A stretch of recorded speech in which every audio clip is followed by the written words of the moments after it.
성경 말씀 우리 함께 봅니다. 신약 성경 갈라디아서 1장 6절부터 9절까지 말씀입니다.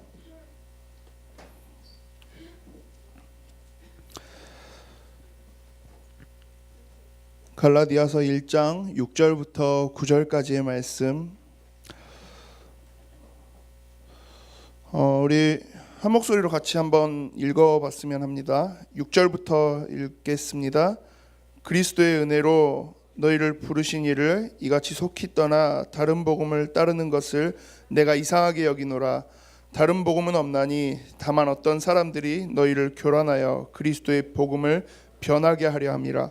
그러나 우리나 혹은 하늘로부터 온 천사라도 우리가 너희에게 전한 복음 외에 다른 복음을 전하면 저주를 받을지어다. 우리가 전에 말하였거니와 내가 지금 다시 말하노니 만일 누구든지 너희가 받은 것 외에 다른 복음을 전하면 저주를 받을지어다. 아멘.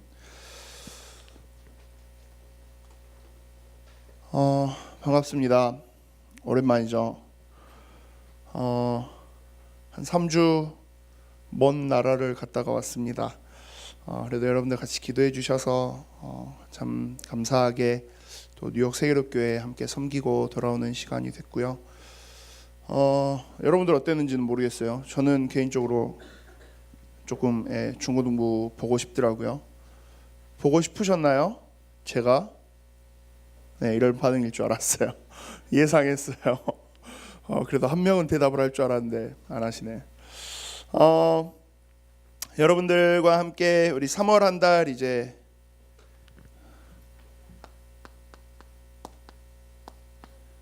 드디어 개학을 했어요. 사실 우리 고등학생 친구들은 방학이라 해봤자 방학 같지 않은 방학을 보내기도 했을 거고 어찌됐든 명목상의 방학이 다 지나가고 드디어 개학을 했어요. 그냥 개학을 한 게 아니라 아예 이제 새로운 학년이죠. 반도 다 바뀌었고 친구들도 바뀌고 이제 담임 선생님도 바뀌고 제일 중요한 게 그거잖아요. 담임 선생님 어떤 선생님 만나느냐가 제일 중요한 관건이잖아요. 그러지 않나요? 익서야, 담임 선생님 마음에 들어? 별로야? 지성이 마음에 들어? 지성이는 마음에 들고, 그렇죠. 마음에 드는 담임 선생님을 만나느냐, 마음에 안 드는 담임 선생님을 만나느냐, 굉장히 중요한, 거의 그거에 따라서 내 1년이 망하고 흥하는 게 결정될 정도의 그런 시기잖아요. 그런 시기에 당연 매 순간이 마찬가지겠지만 개학했기 때문에 너무도 중요한 3월이에요. 3월을 어떻게 보내느냐에 따라서 그 나머지 한 학년이 거의 결정되는 것 같아요. 여자 랩런트들의 경우도 그럴 거고 남자 랩런트들의 경우도 그렇고 3월 처음 새 학기 새로운 반 친구들하고 스타트가 꼬이면 바로 망하는 거잖아요. 여자 랩런트들은 괜히 조금 이렇게 친구들하고 한두 명하고 까칠하게 했다가 쟤 이상해 소리 나오면 1년 성격 이상 안에 되는 거고, 남자 랩런트들은 친구들하고 조금만 이렇게 했다가 괜히 잘못 투닥투닥 한번 했다가 밀리면 이제 1년 또 무시당하면서 있는 거고. 3월은 그래서 모르겠어요. 목사님이 제가 학창 시절을 그러게 해서 그런지 모르겠는데 저한테 있어서 3월은 굉장히 중요한 시간이었어요. 이 한 달 안에 굉장히 큰 임팩트를 친구들한테 남겨야 내가 1년을 편하게 보낼 수 있다라는 그 생각을 많이 가졌던 것 같아요. 근데 영적으로 있어서도 마찬가지예요. 여러분들이 이 학기 새로운 학년이 시작되는 이때 내가 영적으로 어떻게 시작하느냐가 여러분 올 한 해의 모든 영적인 부분들을 판가름할 수도 있어요. 3월 한 달 여러분들이 학교 생활 시작하면서 정말 중요한 기도 제목들을 붙잡고 함께 하셨다면, 그렇게 해 나가신다면 영적으로 굉장히 큰 힘을 뒤에 가지고 여러분들의 한 학년을 시작할 수 있어요. 근데 그런 거 없이 그냥 정신없이 막 이렇게 영적으로도 그렇게 시작한다면 올 한 해 또 정신없이 그냥 지나가 버릴 수도 있어요. 그래서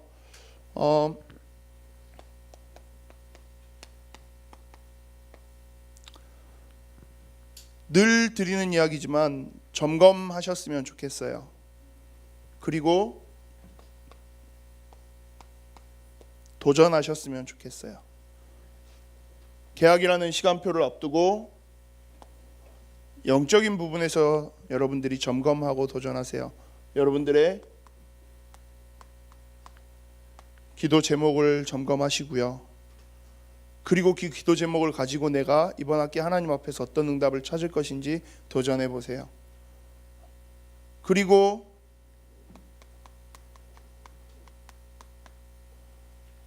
여러분들 삶 속에서 여러분들이 가지고 있는 영적인 시스템을 점검해 보세요.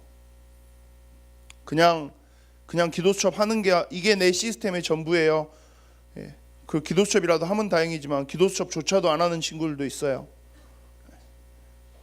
기도 수첩을 하고 안 하고 그 차원의 문제가 아니라 나는 내 학교 생활을 시작하면서 내 안에 어떤 영적인 시스템을 가지고 시작할 건지, 시작하고 있는지, 시작해야 되겠는지 점검해 보시고 꼭 도전해 보시길 바랍니다. 3월 한 달 갈라디아서라는 성경 우리가 함께 볼 거예요. 자, 그런데 오늘 여러분들 갈라디아서 1장 6절부터 9절까지 읽었는데 어떤 단어 하나가 조금 반복이 돼요. 어떤 단어가 반복되는지 혹시 보이세요? 오늘 저희가 읽은 갈라디아서 1장 6절부터 9절까지 중에 반복된, 특히 8절 9절에서 반복되는 단어가 하나가 있어요. 어떤 걸까요? 다른 복음. 그리고 또 하나의 단어가 반복돼요. 뭐가 반복되냐? 저주라는 단어가 반복돼요. 자, 갈라디아서는 누가 쓴 걸까요? 아는 사람 어렵나? 현우가 갈라디아서 혹시 누가 썼는지 알아? 바울. 누가 말했어요? 후석이가 맞췄어요. 자, 사도 바울이 썼어요. 사도 바울이 뭐 하는 사람이에요? 전도자예요. 하나님이 주신 말씀을 가지고 이 복음을 증거하면서 교회를 세우고 세계복음화의 언약을 위해서 막 움직이고 다니는, 복음을 증거하는 전도자예요.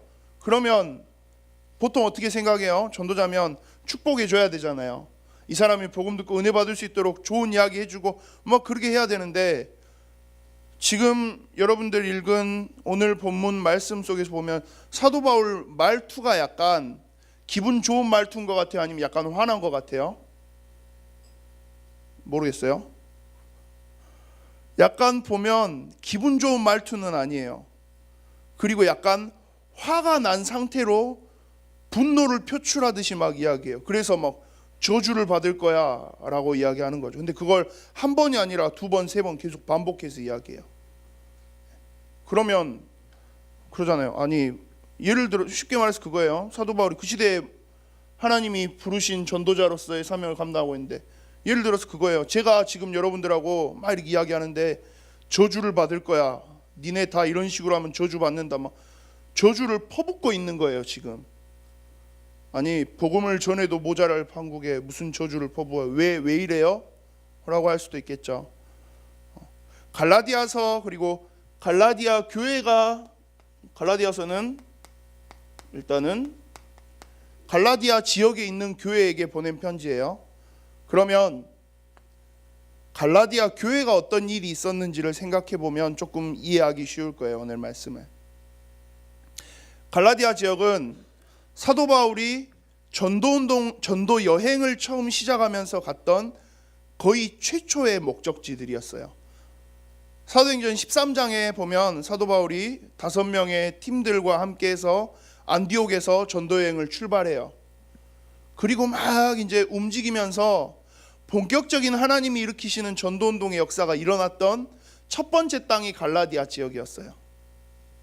자, 그러면 사도 바울 입장에서는 그 땅이 좀 마음에 많이 담길까요, 안 담길까요? 내가 처음 갔던, 내가 처음부터 하나님 앞에서 전도 운동했던 첫 땅이니까 굉장히 마음속에 많이 담기겠죠. 근데 심지어 그곳에서 어떻게 전도 운동의 역사가 일어났냐면, 막 복음 전하니까 막 사람들이 막 이 복음에 반응하기 시작해요. 예수가 그리스도라는 말을 듣고 변화되기 시작해요.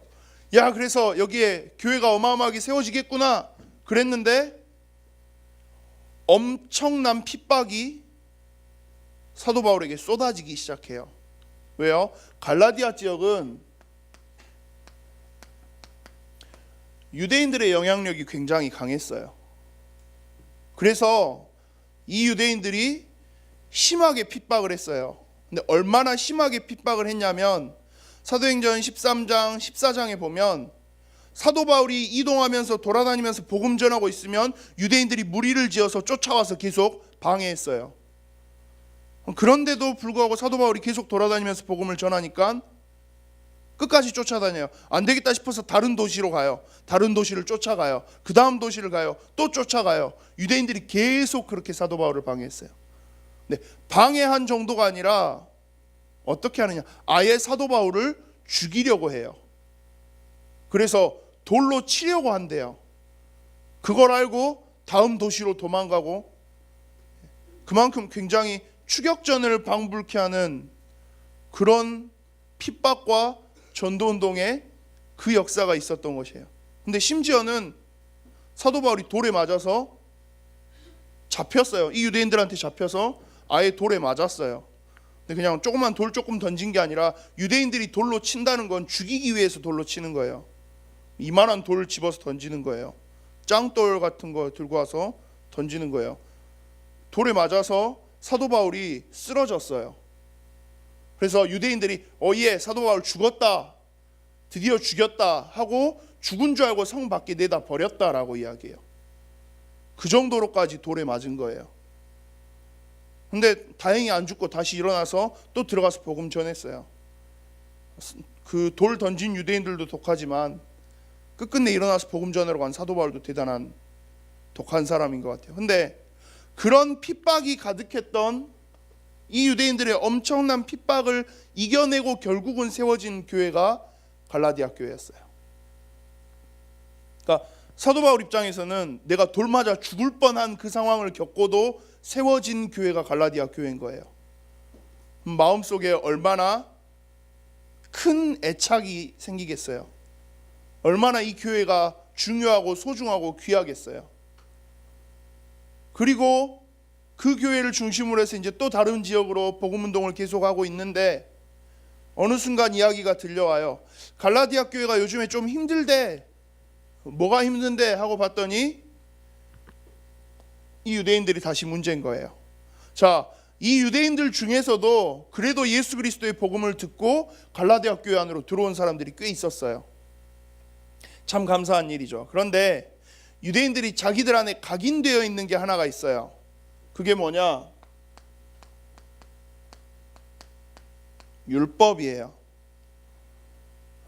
이 율법을 지켜야 너희가 구원받아. 맞는 말이에요. 유대인들 입장에서는 그게 맞는 말처럼 여겨져요. 왜요? 율법은 너무 중요한 거거든요. 근데 사실 하나님이 우리에게 주신 복음은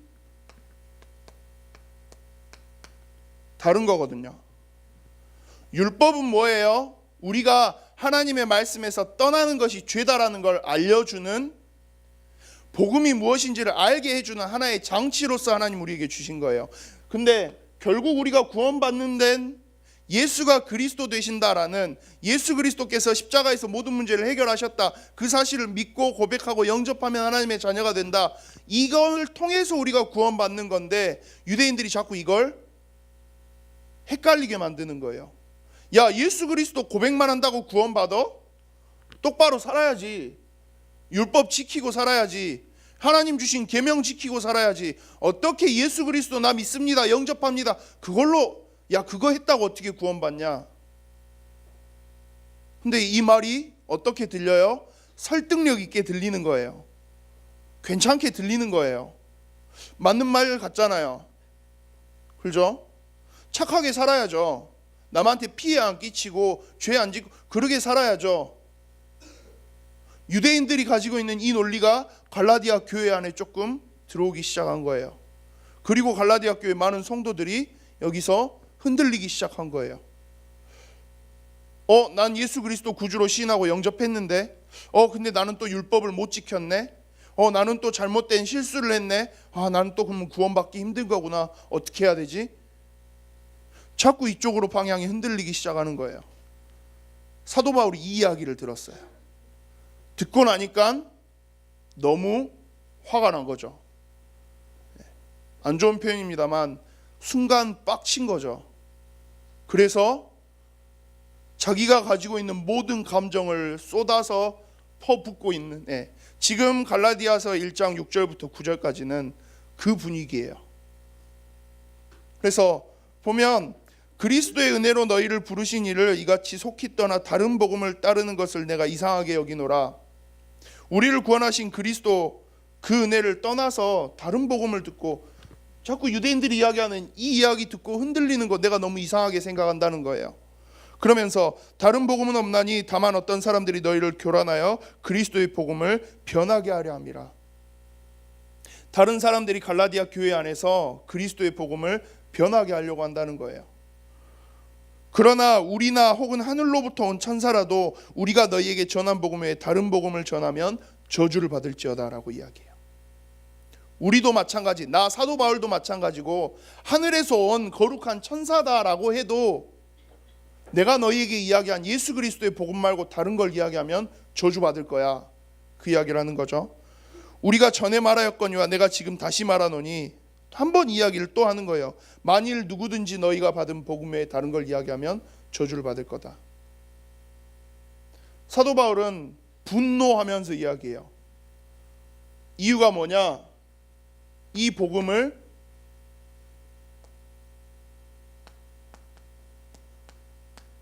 변질되게 만드는 것, 이 복음을 희미하게 만드는 것, 이게 우리 인생에 있어서 가장 위험한 일이기 때문에 그래요. 그래서 감히 저주라는 표현을 반복해서 쓰면서까지 이야기하는 거예요. 자, 개학했어요. 이제 여러분들 새 학년, 새 학기 열심히 공부해야 돼요. 그런데 이 타이밍이 되면 우리가 흔히 빠지는 함정이 하나가 있어요. 새 학년 내가 열심히 공부해야지.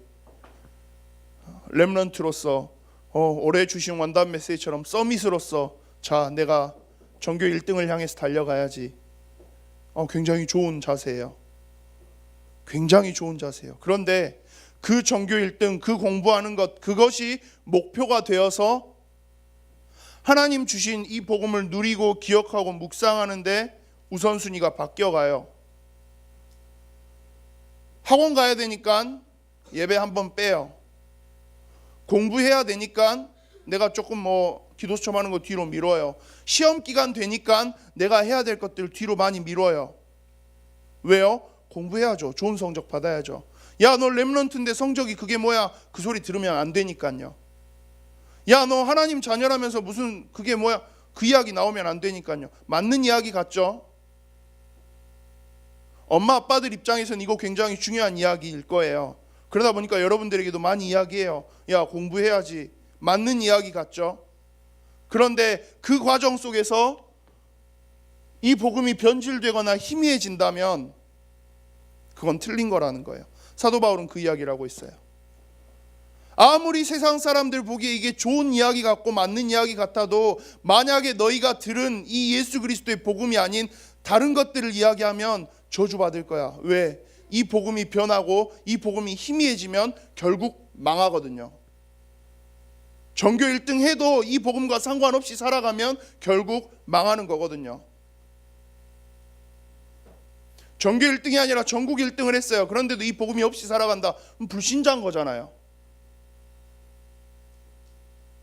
그럼 그게 무슨 의미가 있어요? 렘넌트, 무슨 렘넌트예요? 사도 바울은 그 이야기를 하고 있는 거예요. 이 복음을 자꾸 변질되게 만들고 희미하게 만들려고 해요. 누가요? 이게요.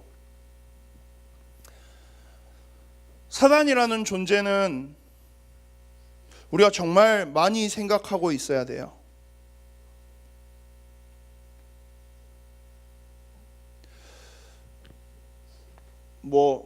지피지기면 백전불태 그런 이야기도 있죠. 적을 알고 나를 알면 100번 싸워도 위기에 빠지지 않는다. 정말 맞는 이야기예요. 나를 아는 거 중요해요. 나 하나님 자녀, 렘넌트, 하나님 자녀가 이 시대에 하나님이 주신 서밋의 응답 누릴 수 있는 전도자, 네, 그거 나를 아는 거, 여러분들의 정체성 아는 거 굉장히 중요해요. 그런데 적을 아는 것도 굉장히 중요해요. 꼭 기억해야 돼요. 우리에게 적이 있어요. 우리를 노리고 있는 상대방이 있어요. 그게 누구냐? 이 녀석이에요. 근데 얘가 보통 놈이 아니에요. 사단이라는 존재가 그렇게 호락호락한 녀석은 아니에요.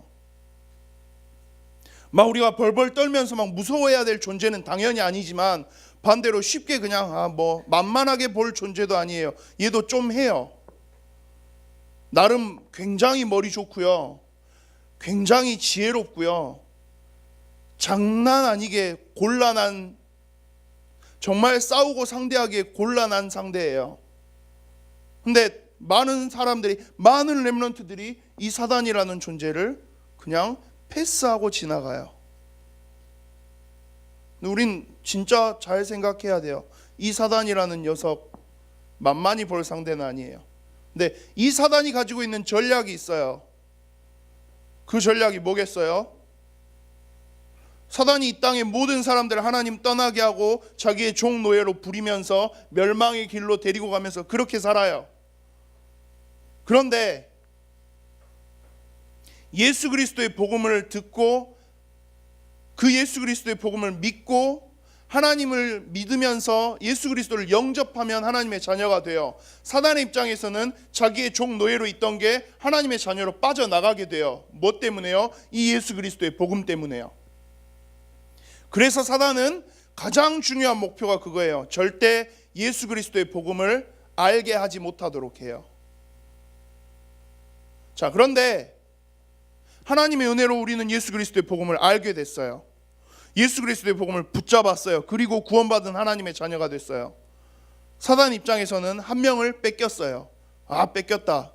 그러고 그냥 뺏겼으면 그래, 넌 잘 살아라, 그렇게 놔두느냐? 절대 놔두지 않아요. 하나님의 자녀가 되었다. 그러면 그 다음 그 사람에게는 사단은 그 다음 전략을 가지고 움직여요. 뭐요? 구원은 받았어요. 천국은 가요. 괜찮아, 그럼 천국 가. 대신에 이 땅에서 살면서는 하나님이 주신 하나님 자녀의 축복, 이 복음 절대 누리지 말고 살아. 그래서 우리가 이 복음을 누리는데 굉장히 어렵게 만드는 거예요.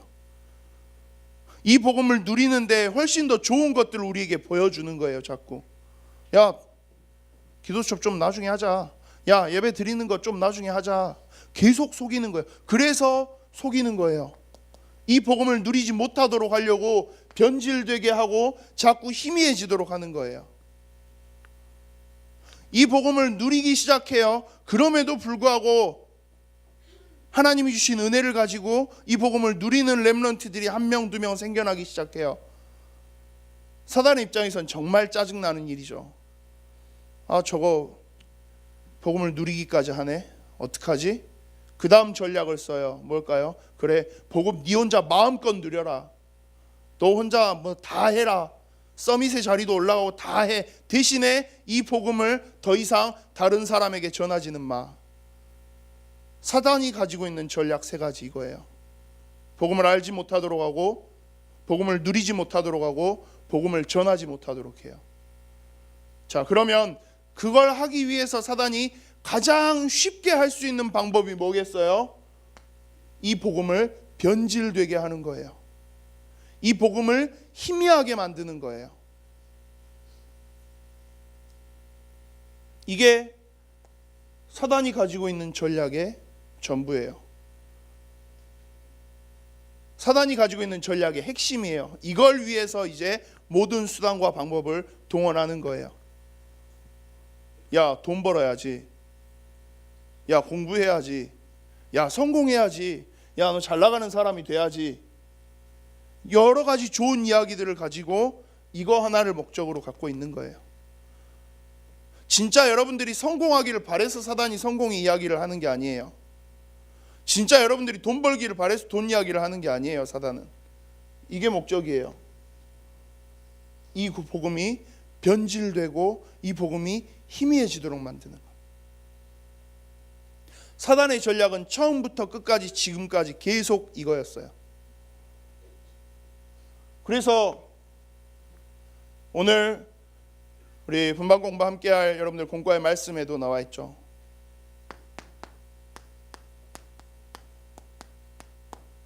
다른 복음을 이야기해요. 뭐가 다른 복음이죠? 자, 그러면 이 다른 복음 앞에 먼저 우리가 정리를 합시다. 복음이 도대체 뭐예요? 복음이 뭐죠? 뒤에 우리 영상 찍고 있는 복음 선생님 있는데, 네, 저분의 이름이 복음이에요. 복음이 정확하게 뭐예요? 한 단어로 설명하면, 한 문장으로 이야기하면 우리가 너무 잘 알고 있는 예수가 그리스도라는 거예요. 이게 복음이래요. 예수가 그리스도인 게 도대체 뭔데요? 예수가 그리스도라는 말은, 이 말 속에서는 여러분들 잘 알고 있는 것처럼 선지자, 제사장, 왕 있죠. 예수가 그리스도라는 게 도대체 예수님이 뭐 했길래 그리스도라는 거예요?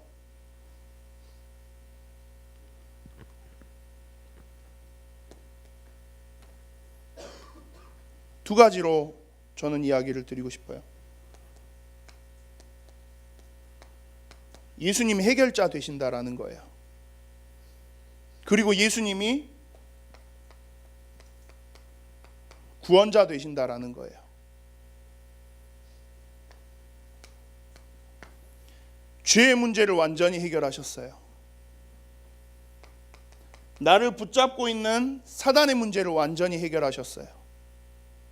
그리고 그 예수님께서 운명에 빠져 있는 나를 구원해내셨어요. 꺼내주셨어요. 지옥의 권세에 있던 나를 구원해내신 거예요. 선지자, 제사장, 왕 이야기하는 그 그리스도의 삼중직은 이걸 이야기해요. 제사장으로서 우리의 죄 문제를 완전히 해결하시고, 왕으로서 사단의 권세를 완전히 끝내시고, 하나님 만날 수 있는 길을 열어주셔서 이 운명과 지옥의 권세에서 완전히 우리를 꺼내주신 것, 이 예수님이 나를 구원하신 구원자 되신다라는 거예요. 이 예수님이 나의 인생의 모든 문제를 해결하시고 나를 구원하셨다라는 거예요. 예수가 그리스도입니다 라는 말은 그 말이에요. 이 예수 그리스도를 통해서만이 나는 구원받은 하나님의 자녀가 될 수 있다라는 거예요. 세상에 어떤 조건을 가지고도 못했던 건데, 돈을 가지고도 이걸 해결할 수 없었는데요. 어떤 명예를 가지고도 이거 해결할 수 없었는데요. 예수님이 그리스도라는, 예수님이 이 모든 문제를 다 그냥 해결하셨다라는 거예요. 그 사실을 믿고 고백하기만 하면 이 모든 문제에서 다 해결받고 이 모든 문제에서 다 구원받는다라는 거예요. 그래서 예수님이 그리스도라는 거예요. 이만큼 좋은 이야기가 어디 있어요? 그래서 이걸 복음이라고 이야기하는 거죠. 그런데 사단은 이걸 흔드는 거죠. 다른 복음을 이야기해요. 창세기 3장에 나 중심의 복음을 이야기해요. 나 중심이 뭐예요? 이 모든 것 가능하게 했던 예수 그리스도의 그 사랑, 하나님의 사랑, 그걸 사단은 변질되게 하고 희미하게 하는 거죠. 창세기 3장에 하와 앞에서 뱀이 뭐라고 이야기해요? 야, 그거 먹으면 하나님처럼 될 수 있어. 그러면 언약이 무슨 소용이야? 하나님과 맺은 언약이 무슨 소용이야? 네가 하나님처럼 되면 되잖아. 하나님 없어도 돼. 네가 하나님의 자리에 올라가면 되잖아. 사단은 이걸 가지고 속였던 거죠. 최초의 원죄의 시작, 여기서부터 시작이에요. 창세기 6장에 물질 중심으로 살아가도록 해요. 네피림이라는 시대가 나타나요. 하나님의 사람이, 하나님의 언약의 백성들이 세상의 것이 너무 좋아 보여요.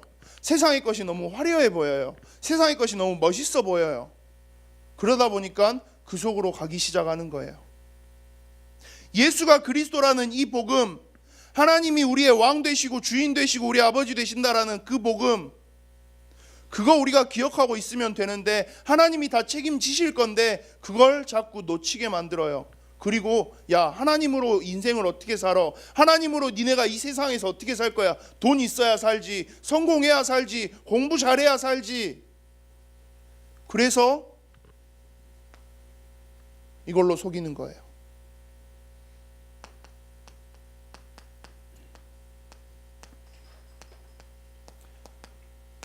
창세기 11장에 바벨탑이라는 걸 쌓아요.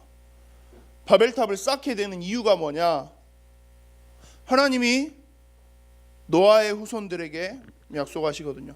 이 땅에 다시 이 땅을 정복하고 다스리고 충만해라. 땅의 모든 것들을 다 다스리면서 살아라. 번성해서 살아라. 그러니까 흩어져야 돼요. 왜요? 땅은 좁고 인구수는 많아지니까요. 그래서 다른 곳으로 막 가면 돼요. 마음껏 어디든지 가서 그 땅에 정착해서 정복하고 살면 돼요. 그게 하나님 우리에게 주신 축복이었거든요. 근데 그게 마음에 안 드는 거예요. 왜 우리가 흩어져야 돼? 불안하게, 나 저기 한 번도 안 가봤는데, 나 저기 어떤 곳인지 모르는데, 나 여기서 지금 먹고 살 수 있는데, 여기서 내가 조금 더 잘 있으면, 오래 있으면 더 내가 인정받고 더 강한 힘 가지고 내가 여기서 성공하면서 살 수 있는데 왜 내가 모르는 곳으로 가야 돼? 왜 내 가족 떠나서 가야 돼? 그게 마음에 안 드는 거예요. 그래서 자, 흩어짐을 면하자. 하나님 말씀이 무슨 상관이냐? 내가 여기서 잘 먹고 잘 사는 게 중요하지. 하나님 뜻, 하나님 계획, 뭐 온 땅으로 가서 정복하고 다스리고 그게 무슨 소용이야? 내가 이곳에서 잘 살면 되지. 그래서 흩어짐을 면하자 해서 바벨탑을 짓기 시작한 거예요. 하나님의 뜻, 계획, 하나님 주신 이 복음 안에서의 언약, 그 다 필요 없는 거예요. 그냥 우리가 성공하는 게 목적이 되는 거예요. 옛날 이야기 같죠? 근데 지금 우리의 이야기이기도 해요. 이거 가지고 이 녀석은 지금도 우리를 그렇게 속여요. 야, 복음만 가지고 어떻게 살아? 야, 예수가 그리스도, 그것만 가지고 어떻게 살아? 너 그거 아니어도 먹고 살 수 있어. 너 그거 아니어도 잘할 수 있는 거 되게 많어. 그거 아니어도 돈도 필요해, 성공도 필요해. 그거 해봐 얼마나 더 좋은데. 사단은 그걸 노리는 거예요.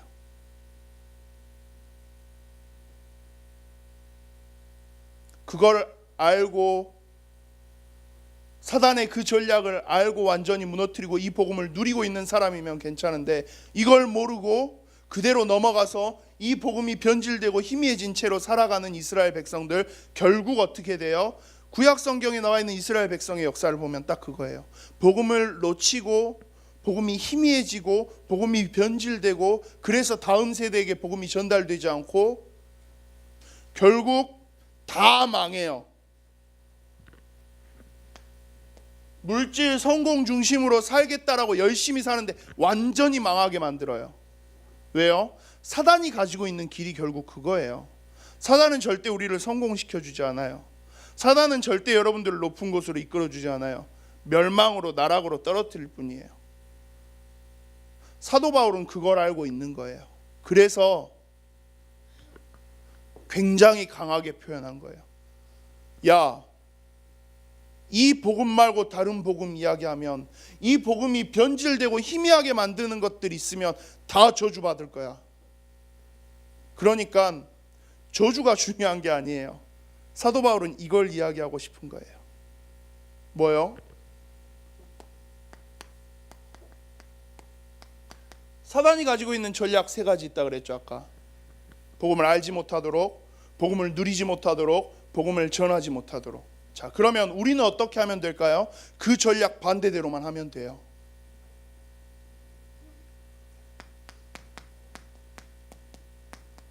복음을 아는 사람 되세요. 아는 데서 그치는 게 아니라 이 복음을 누리는 사람 되세요. 그리고 이 복음 전하는 사람 되세요. 이거 세 가지 하시면요, 여러분은 사단 입장에서 제일 짜증나는 존재가 될 거예요. 사단의 입장에서 극혐의 대상이 될 수 있어요, 여러분이. 이왕이면 저는 그래요. 사단이 되게 좋아하는 사람이 되기보다는, 그러잖아요, 사단이 싫어한다? 우리에게 있어서는 되게 좋은 이야기인 거잖아요. 하나님이 사랑하시는 존재임과 동시에 사단이 가장 싫어하는 존재가 되세요. 사단이 가장 치를 떨고 사도 바울에게 갈라디아 지역에 있던 유대인들이 처음 그랬던 것처럼 돌을 집어던져서 죽이려고 할 만큼 싫어하는 존재가 이왕이면 되세요. 예일교회 중고등부 렘넌트들 저는 그랬으면 좋겠어요. 사단의 놀잇감이 되지 마시고요, 사단이 머리 아파 들어 눕게 만드는 존재가 되셨으면 해요. 뭐 할 때 돼요? 하나님 여러분들에게 주신 복음 붙잡고 누리고 전하시면 돼요. 3월 한 달 갈라디아서 말씀을 통해서 여러분들과 계속 많은 이야기들을 나눌 거예요.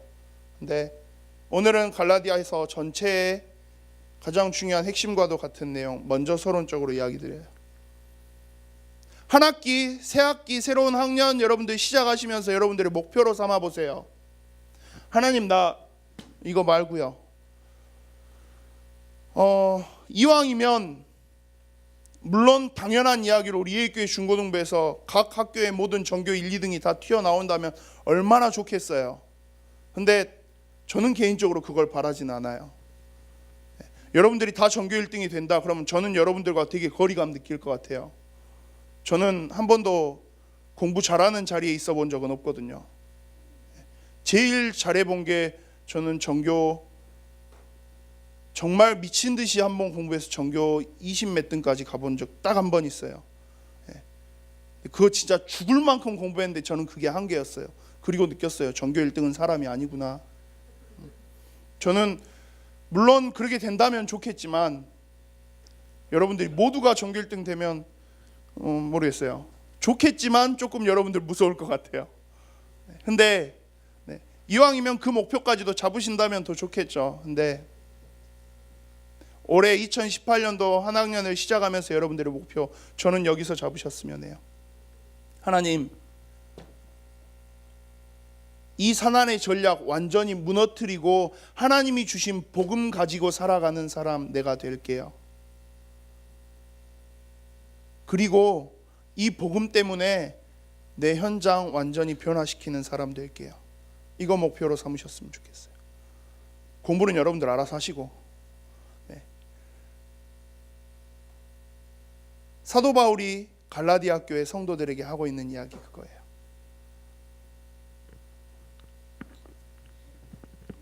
우리 한 번만 같이 기도했으면 합니다. 하나님, 나 이 시대에 렘넌트로 하나님이 부르셨다라고 말씀하시는데요, 하나님의 자녀로 삼으셨다라고 이야기하는데요, 하나님, 나 그 복음을 누리는 데 있어서 다른 건 대충해도 복음을 누리는 것만큼은 대충하지 않게 해주세요.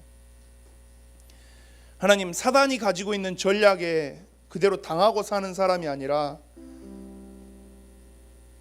사단이 너무도 싫어하고 사단이 너무도 억울해하고 사단이 너무도 분노할 수밖에 없을 만큼 이 복음 정확하게 누릴 수 있는 사람 되게 해주세요. 누구보다도 하나님이 원하시고 기뻐하시고 사랑하는 그러한 사람이 될 수 있도록 해주세요. 나의 목표를 하나님 내가 여기에 잡을게요. 다른 것 이전에 오직 복음만 정확하게 누릴 수 있는 사람 내가 되어줄 수 있도록 하나님 역사해 주세요. 짧게나마 함께 기도했으면 합니다. 살아계신 하나님 아버지 감사합니다.